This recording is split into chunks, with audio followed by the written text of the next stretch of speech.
an original. From Story Studio Network.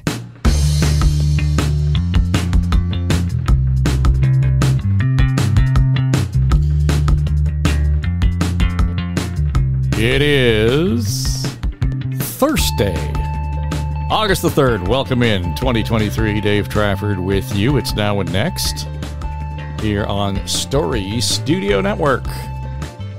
Yeah, well, just had a rather busy morning today.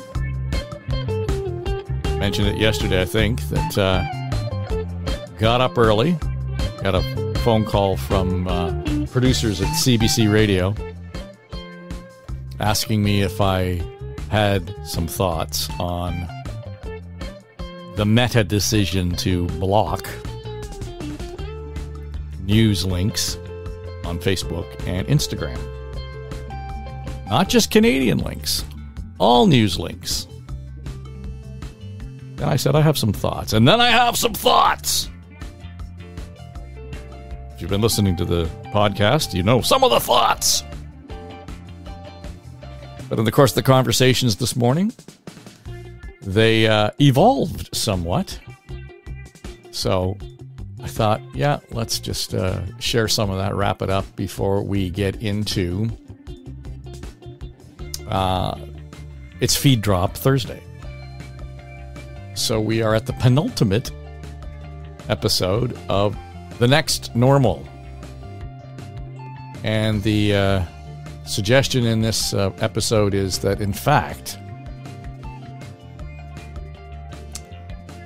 the energy and the environment considerations post-pandemic are the focus of our attention,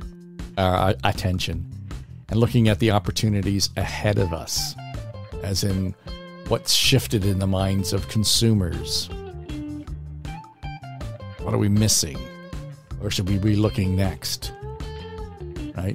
So we'll get into that. Have we created a global climate experiment because of COVID?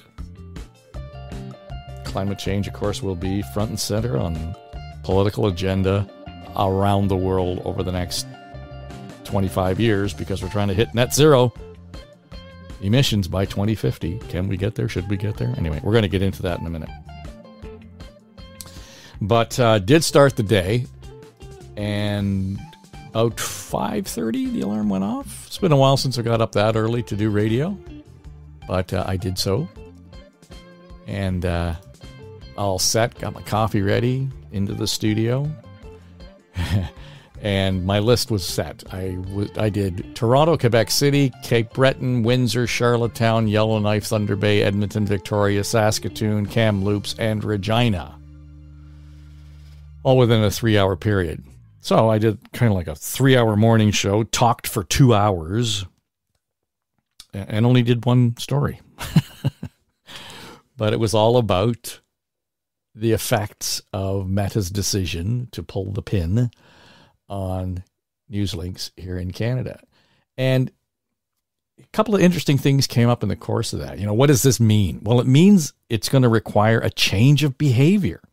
If your first reflex in the morning to find out what's going on in your world is to consult Facebook, then that's going to change for you. Because with the exception of understanding what the neighbor's cat's been up to or any of that stuff, if you're going because you want to find out news of the day from your local news outlet, the newspaper, journalism is not going to be on the site. So you have to change your behavior, one. The second thing is there are so many news agencies relying on it, they're going to have to change their behavior. And how will they do that? And it's interesting to look at the way the big tech companies have been defined in this new legislation, Bill C-18. They're called digital news intermediaries. And I made the point with, the folks I was talking to today that said we didn't have an intermediary before social media or the big tech platforms like Google. And at the risk of sounding like the old guy, we had a direct relationship with an audience. But now the way this has evolved over the last, 15 years or so, media has a relationship with Facebook, and Facebook has a relationship with the audience. Media has a relationship with Google, and Google has a relationship with the audience. They are the intermediary. If they're not there anymore, how do we connect to that audience? It shouldn't be, a huge mystery. We'll find a way. But it's going to be a challenge. Huge challenge for a lot of companies. And in some cases, it's going to be existential, the whole question. Can they do this in a really short period of time? Some of the smaller, medium-sized enterprises, they baked it all in, right? So they're going to have a challenge managing that kind of stuff. But one of the interviews I did, and somebody had talked about, the challenge with having a relationship with your audience gets more difficult because,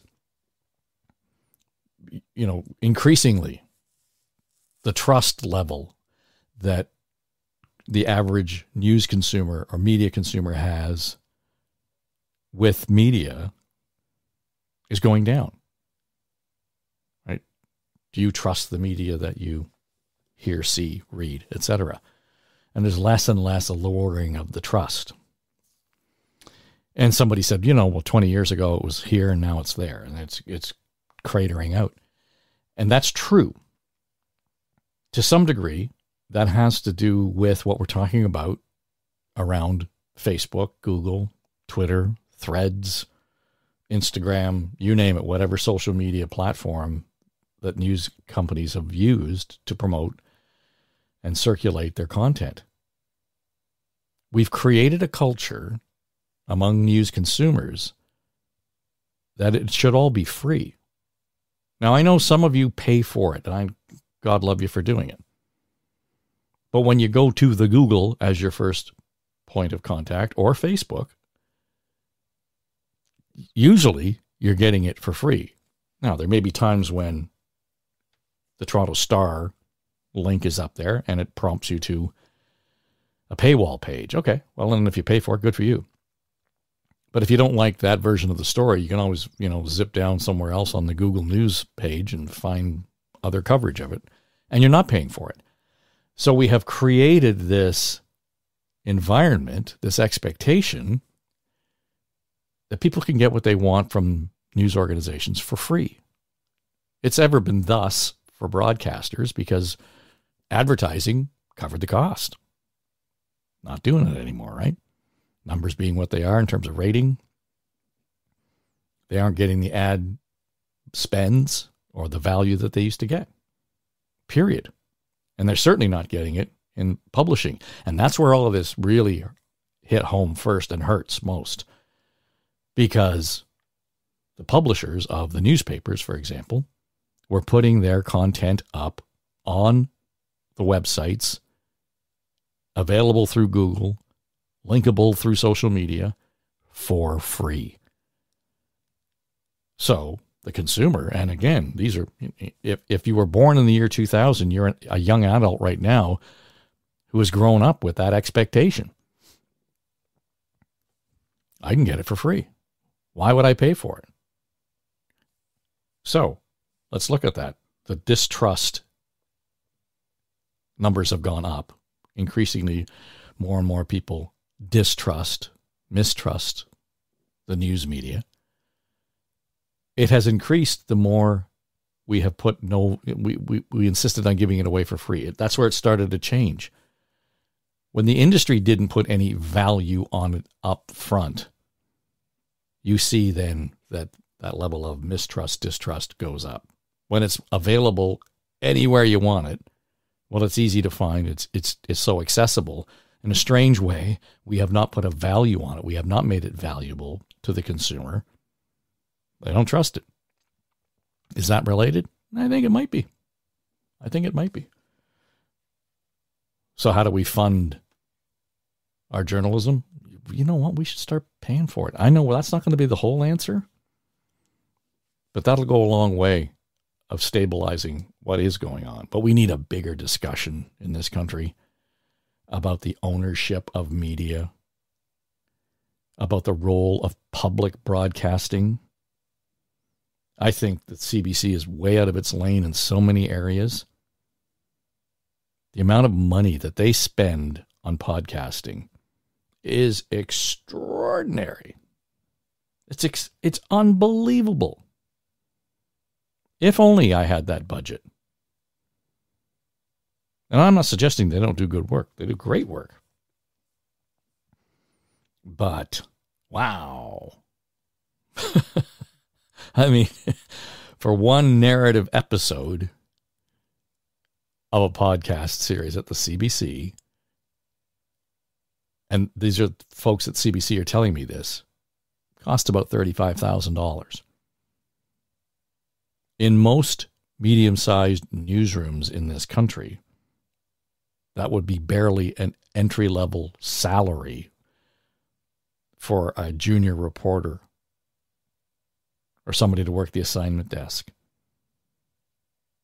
$35,000. Just saying. The whole system is out of kilter. And should we be, relooking at what is the role of public broadcasting? There definitely is one. We need to have it. I talked to communities today, and perhaps, in Whitehorse, Yellowknife, chances are the CBC is the only game in town. Very little else that's able to get in there and play a significant role and talk about what's going on locally. That's necessary. As much as it is necessary to have that voice here in Toronto. But we need to have a broader discussion about media, public broadcasting, the ownership of journalism, and that cuts both ways for publishers, the National Post, Globe and Mail, Toronto Star, and radio and television. Because generally speaking, radio television right now owned by, as you know, the Telecoms, who have no real interest in journalism. And they've said so. And they shouldn't be viewed as the bad guy for that. It's not good business for them because that's not the business they're built for. Period. How do you fix that? Well, it's hard, but we need to be having that discussion. We need somebody to take this by the throat, give it a good shake, and say, this is where we're going to go. If you've got a thought on that, I literally would love to hear from you. At Dave Trafford gets to me on Threads, Facebook, Instagram, LinkedIn, and Twitter. Find me there. Leave me a comment. Otherwise, you can leave a comment wherever you're listening right now to the podcast. Or send us an email at hello@storystudionetwork.com and would happily follow up. Because I'm just curious. You are the consumer. You're listening to this show, so you're a consumer of, to some degree, of news content in your daily life. And we're grateful for it. So what are you thinking? How do we make it more stable? How do we make it more robust? I know there's not only one answer, but there are a lot of points of view that need to be brought to bear on this. So here is your official call to action. Weigh in. And weigh in now. All right, let's take you back. Let's go to, again, we've been featuring and highlighting on Thursdays the feed drop feature, and that is to highlight some of the shows, the cool stuff we're doing here at Story Studio Network. And it all started back in April of 2021 when I connected with Aaron, and we decided that we needed to chase this idea down. We created branded podcasts for brands. And the first one started out, might not sound like a branded podcast, but it is. It's The Next Normal. And it features Lisa Taylor. She's president at Challenge Factory. Dave Hardy, he's the president at Hardy Stevenson and Associates. Sarah Thorne is the president and CEO at Decision Partners. And Ujwal Arkulgud at the time was the CEO of Motive Base. And he's a chief anthropologist with the firm. He's a He's a cultural anthropologist. It's just the coolest combination of folks. And we brought all of these people together to talk about the COVID era. What is it like to live in that, the post-COVID era? And these shows were rolled out 2 years ago. And we started it in July of 2021. And today's episode is the question around, have we actually created a global climate experiment based on our experience of COVID-19? This is the next normal, and it was originally published the 14th of September, 2021. What have we learned since then? This podcast ponders how we will live in this COVID era. What's on the horizon? What should we expect? Where are the opportunities? We explore the what's next in the next normal. Taylor, president of Challenge Factory. The reason every decision we go to make is so difficult is because it's laden with moral hazard. We can't actually judge what's good and bad. Dave Hardy, president of Hardy Stevenson and Associates. COVID has really pushed us to think about what healthy cities mean. Sarah Thorne, president and CEO at Decision Partners. We've really acknowledged the recognition and the safety and the caring for each other because we've adopted these new behaviors. Ujwal R. Kulgud, chief anthropologist and CEO at MotiveBase. And this is not just because of the pandemic, this is because a lot of us have gained new knowledge. Hello, welcome back to The Next Normal. I'm Erin Trafford. I'm Dave Trafford. And there's one big thing that we have not really touched on so far over the course of this season of the show. And we're nearing the end of the season, so I think it's important to talk about it. The concept of technology and energy and sort of the good versus boogeyman conversation that's been happening, especially in the last 18 months or so. Well, yeah, the things that have bubbled to the surface, of course, climate change, and that has become the extreme weather. We've seen this whole series of hurricanes that have been devastating during this hurricane season, certainly in southern United States, et cetera. But what's curious here for me is that we get into this discussion around energy and we see how we as individuals have affected consumption and had some effect on the climate because we've all been locked down for various periods of time. So we haven't been taking the bus, we haven't been driving our cars, but we have been using energy differently in our homes. So there has been a real sort of in-person experiment and lesson that's gone on here. And that affects everything from, I think, our own sense of planning communities to how is it that we are going to manufacture new vehicles, for example.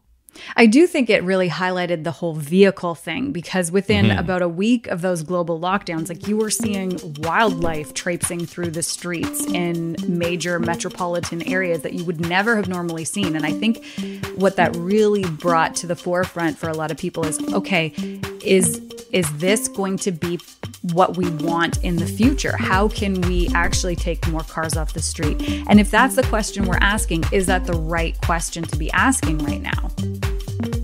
Right. But the beauty of it is it's kind of broadened our peripheral vision on all of this. We aren't as siloed as we might have otherwise been. Now, having said all of that, I think this episode is going to prove that there isn't a simple answer.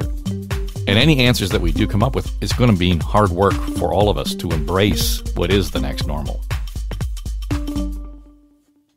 The climate change conversation will focus on a number of things, our own personal habits, what it is, how we waste food, how we drive our cars. But ultimately, this is going to come down to a conversation about how we produce and consume energy. And that in and of itself, you talk about we've always done it this way, institutionally ingrained. Dave Hardy, this might be the biggest nut to crack as far as we're concerned moving forward in this broader conversation about the environment and climate change.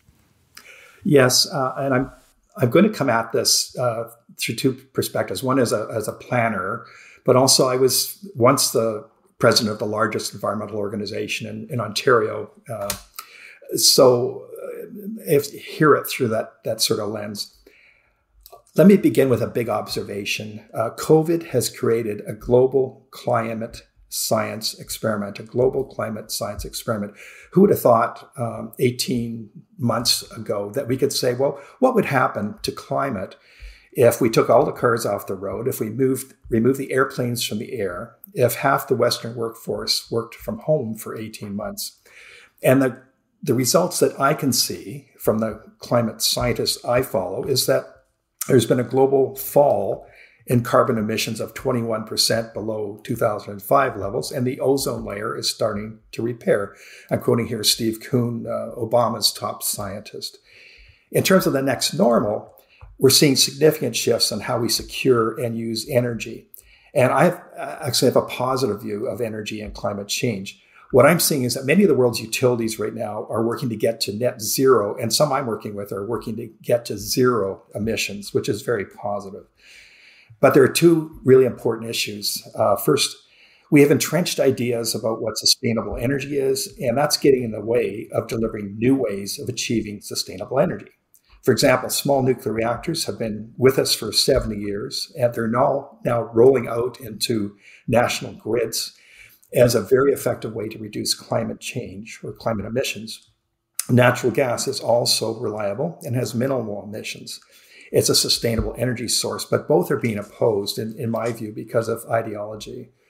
The second thing is that we need to focus or refocus our discussion on China, India, and South Asia. And to me, that's where the conversation needs to strengthen. The changes in energy use are also going to change how we plan our cities. Electric and hydrogen vehicles are going to be ubiquitous in 10 to 15 years. And you just have to see all of the car companies are retooling right now to get electric vehicles and hydrogen vehicles. The energy equation is going to change such that we're going to see shopping malls that when the cars are parked there, you have battery storage surrounding the shopping mall. That battery storage, who dare say, could power the shopping mall if it was used. So energy is going to be stored also in our driveways. So it means the local communities, all the communities are going to need much more electricity, but they're going to have electricity sitting there besides each home. And so we have to figure out, what is this change in energy use? What is the need for the good climate policy? What does it mean for our communities? And I'm very excited as to how that's going to change the way we live our lives in the next normal. So Ujwal, let me go to you because I'm sitting here on my desk. It just so happens that, and Dave didn't know this, but I have this flyer that showed up in my mailbox, and it says, "Say no to the nuclear reactor that is being planned, a new one being planned in Oshawa, Ontario, by the Ontario government." And it really does go back to old language around, the boogeyman around nuclear power generation. I mean, to Dave's point, we're going to have to break that. But boy, this is a very powerful message in a very short period of time, and it raises all kinds of fear. And I can imagine that fear is no better motivator than some of the nuanced conversation that our friend Dave Hardy wants to have. Yeah, it's a good point. The only positive thing, especially that the pandemic has brought, in addition to what Dave was talking about in terms of reducing emissions and the repair and the ozone, is the fact that people are seeing technology differently. And I'll give you one example. The realization that we can now use technology to effectively reduce our reliance on certain types of fossil fuels, especially nuclear technology as an example, is seen in a slightly different light now, because the meanings around it, as long as we talk about technological innovation, the meanings around it are very positive. And one of the reasons for that is that the pandemic has opened our eyes. And when I say our eyes, I mean a general citizen who may not be deeply entrenched in this world of climate change. It has certainly opened our eyes in terms of recognizing the role that good technology can play in helping us move the needle forward, and the role that bad technology has played in the past.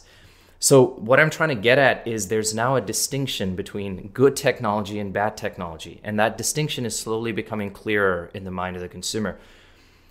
My own judgment, based on a lot of the research that we're seeing, is that boogeyman narrative that goes around nuclear energy, that's an old narrative. It is dying out, especially among educated young consumers. That narrative no longer has relevancy. So now the question is, what does the demographic look like in Oshawa, for example, and who's going to succumb to that narrative? But in terms of what the future is looking like, we're moving away from that sort of Chernobyl, boogeyman, scary idea. Yeah, I guess, Sarah, the challenge here, though, is it's easy to say, that we can get away from this narrative, but the populist politics that plays into this all of a sudden is another worm in this can that interrupts the conversation and gets at, Dave Hardy's matter-of-fact approach to this that says we need to see the outcomes, not the fear around the possibility of what might happen. Well, I think that's a good point, and I think that we've done work for the Canadian nuclear industry for years and years and years. I've got some recent research. We were just in the field in May and June, and working on an energy project, not nuclear, but it's very interesting to me to see just since the pandemic how much people's thinking has changed and evolved, to Ujwal's point. People are a lot more thoughtful. People are a lot more considerate of where we're going in the future. And one of the things that was really interesting to me is the degree of interest in having the company really step up and prepare for an electric future. And when we ask people about their changes in their lifestyle, behavioral changes that they would make, most people think that they're going to have an electric vehicle in the next 10 years. We don't go further out than that because I don't think a lot of people have thought about the fact that in 20 years, the electric vehicles will be, living in parking lots with themselves, and we won't have them in our driveways. We won't need to. We'll just summon them up and they'll come and take us wherever we need to go. But I think that the idea of governance is a really important thing to think about here. We need to put pressure on the industry folks are really taking the lead here on making these transformative changes. We need to make sure that our politicians are listening and understanding the nuances and understanding that there are different ways of doing things, that we have outgrown, the 1970s anti-nuke sentiments, and that we're looking for solutions that are going to help get us to that carbon neutral objective, which is critical to us, critical to all of us, and from a climate change point of view. Lisa, let me take you back then to two other episodes, and I think this is relevant to the employee-employer at a very, almost a granular level, because we talked about two things. We talked about skill development in a very broad and kind of, we broke the model and took a three-dimensional look at what our understanding of skills in the next normal as far as the workplace is concerned. That's one thing. And then the second thing, we talked about the social contract and responsibility. And I'm curious to get your read of the pulse of, some of the corporate offices out there that are looking at this and not just saying, well, this is a branding opportunity for us to be seen to be doing the right thing, that they're looking at it as saying this makes for a healthier environment for our employees first. And the second thing is that we have a responsibility and that we are going to take the lead on this and not wait for government to do something about it. I think there's two dynamics that are pushing us farther and farther into making these kinds of changes. And the first one is the market. If everything's going to start moving where there's more electric vehicles and where innovation and energy is going to transform the way that we do things every day, there's market opportunity to develop new products and services around those technologies and around that energy. And so companies are already looking ahead to say, like, if our consumer base is moving in this direction, this isn't just a a corporate social responsibility marketing message anymore. This is a market opportunity for us to think about how does that transform our own products and services, the use of our own supply chains.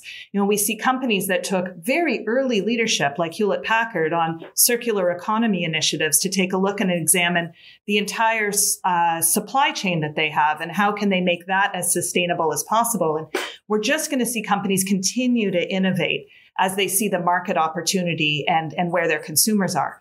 And then the second piece that we're also seeing is a dramatic increase in where companies are wanting to put these things at their core. Challenge Factory is one of those companies. So we are in the final stages of our certification to become a B Corp.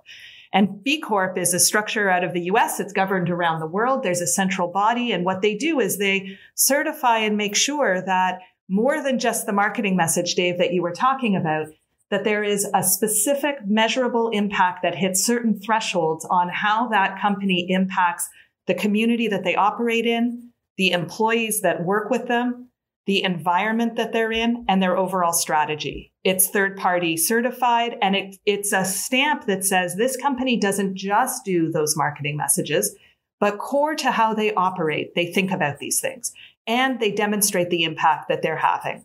And I think that as we look at the number of companies like ours that are pursuing B Corp certification, or whether it's other levels of certification and qualifications, it's also transforming the work that gets done inside of the companies. Because now, a career development and workforce strategy firm like Challenge Factory needs to be in the sustainability game, because we've said that this is the line in the sand that we're going to draw. That's a very different approach than the way that a typical HR consultancy might have approached their business in the past.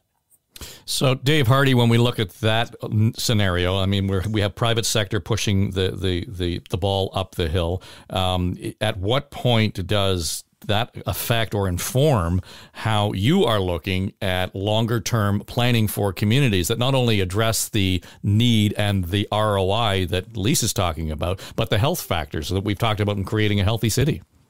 Well, all this progress is very good, and it rolls out into building better communities. Where I see the next normal really needs to focus on is engagement and conversation around these issues. We're too divisive in terms of how we think about energy and other issues as well. And certainly on the whole energy file and the nuclear file, it is among the most complex moral discussions we will have. It deals with risk and anthropology, to Ujwal's point. I for years, been trying to figure out why is it that some groups have deadly risk feelings about this technology and others are, I'll take it away, make it happen. We need to get that conversation going. In many fields, it just doesn't happen. And I talk to my staff, if I had a magic wand, I would try to make sure that we had forums where we can have these discussions where what the private sector is doing is acknowledge that, yeah, they are doing this. It's a reality. What the risks are right and or at least legitimate for those people who have those risks, and that needs to come out as part of the discussion too. It just doesn't happen, and it needs to happen. And unfortunately, I don't see any level of government right now facilitating, or even private sector facilitating that really important discussion around energy and how it filters out in all other aspects of how we live. So before we go any further, I just want to clarify something. Dave Hardy, when we look at what you've just said, are there places that we should be looking at where this is already being addressed vis-a-vis? Are there best practices that we are ignoring? Yes. But unfortunately, I have to go back 20, 25 years. At one point, the churches and universities held like a citizen jury over energy forms, nuclear waste, and so on. It was seen with trepidation by the industry, but the industry eventually came on board. So you had a combined church faith group and synagogues and mosques and so on, universities and utilities all working together. It was called the IPANI process. But you had people respectfully listening to other people's point of view. And the results were incredibly good. Excellent policy that any government could take.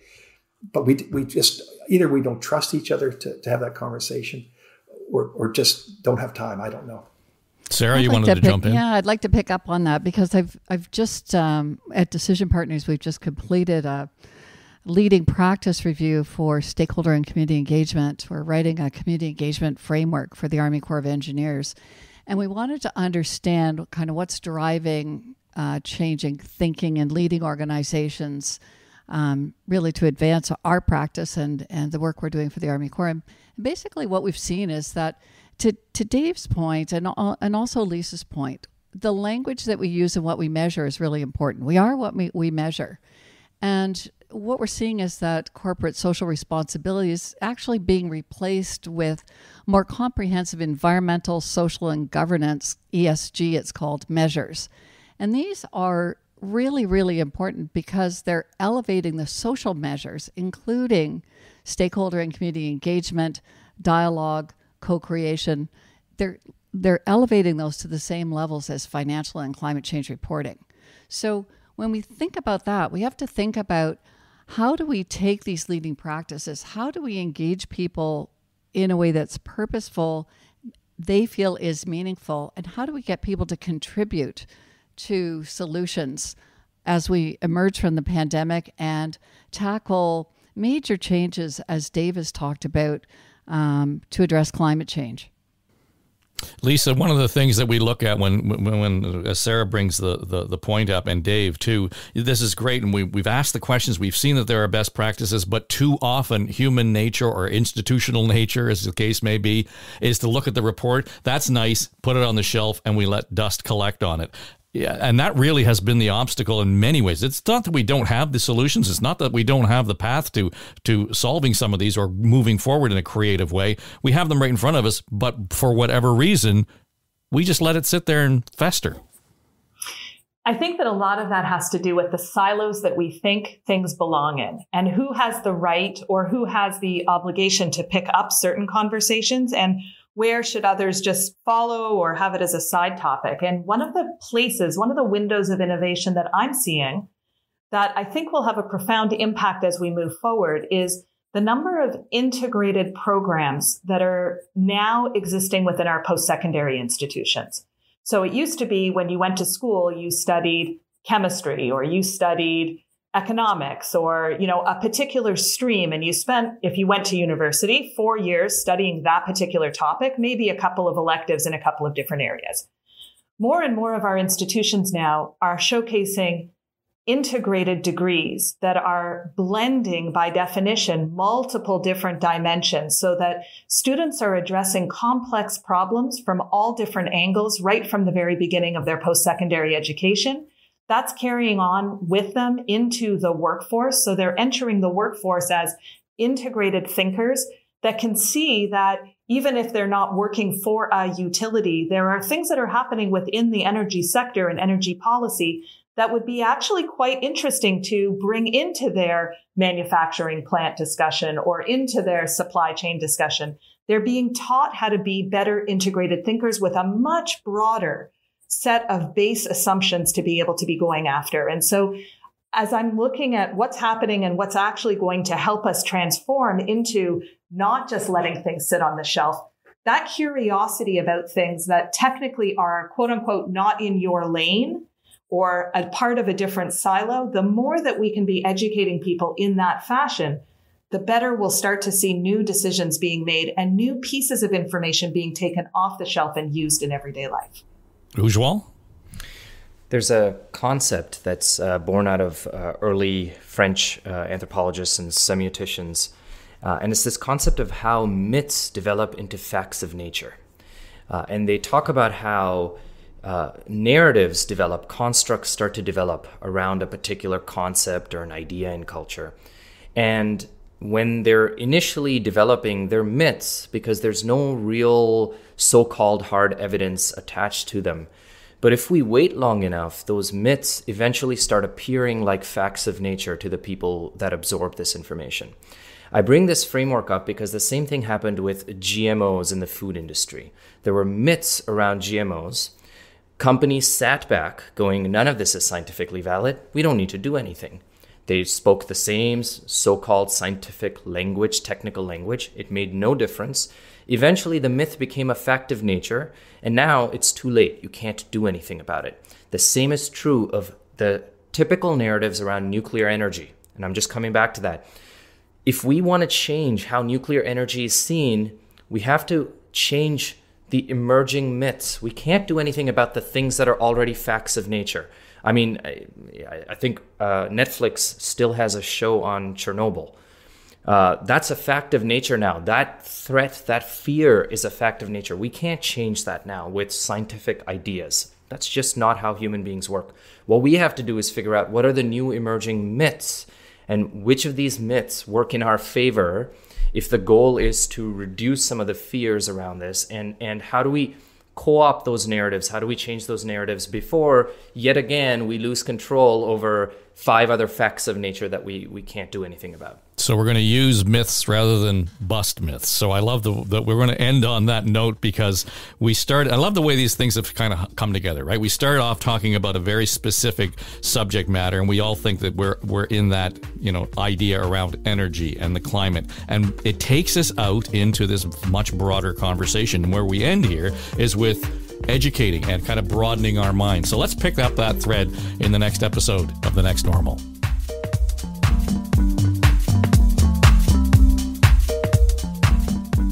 I enjoy these conversations so much, but and every time we look at it, it's almost been like this. We talk about it being a 3-dimensional view of a conversation or a topic, because we started with Dave Hardy talking about, the idea that this is about planning cities and about new vehicles. And I love that he kind of brings it back into the church hall where all of these conversations started, and there might have been even some social activism around how we used energy. And then at the other end of the spectrum, we've got Ujwal Arkalgud, our cultural anthropologist, bringing it right back into culture and talking about how we view that discussion vis-a-vis Chernobyl and nuclear energy because of a Netflix series, which was quite compelling, by the way. But it's an important textured conversation that we're able to have with, these big brains at the table. I think this was a really great episode to highlight the point that the conversation around the next normal really is about remembering that our society, our government, our workplaces really function as an intersection of all of these things, of economy, of society, of culture, of our household values, and of our national and international values. It's just, this one really put a point on it for me. I mean, just thinking, I was like, my next car is going to be an electric vehicle. And that's how we started this episode. And then through listening to them, have the conversation, I was like, but I'm actually not thinking about what's going to happen when I need to get rid of that electric vehicle and what that's going to mean for our lifestyle. How are we going to retrofit our home? And what is that going to do to my tax rebates, and so on and so forth? Like, there's just so much there. Well, and what I love, though, is it's not about the scariness of it. Mm-hmm. It quickly became a conversation around opportunities, as both Lisa and Sarah point out, that there are real opportunities here for the market, for, whether it's a new economy standing up, new jobs. There's all that we really need to be open-minded to. So, yeah, we started here, finished there, but boy, we count on these crew to broaden your horizons, and they do it every time we sit down to talk. Yeah, I think that's what we're going to get into in our last episode of this season coming up next week, where we're going to have that future-looking view to how do we start that education? How do we continue to foster that curiosity and creativity in ourselves and then in the younger generations? The Next Normal is sponsored by Challenge Factory, shaping the future of work. By Decision Partners. Our world is a better place when we make better decisions. By Motive Base, decoding implicit meaning behind what people talk about. And by Hardy Stevenson and Associates, planning the cities of the future. Comments, questions, or ideas for our hosts? Feel free to drop us an email at hello@storystudionetwork.com. This series is produced for the Story Studio Network by Eye Contact Productions. This is SSN.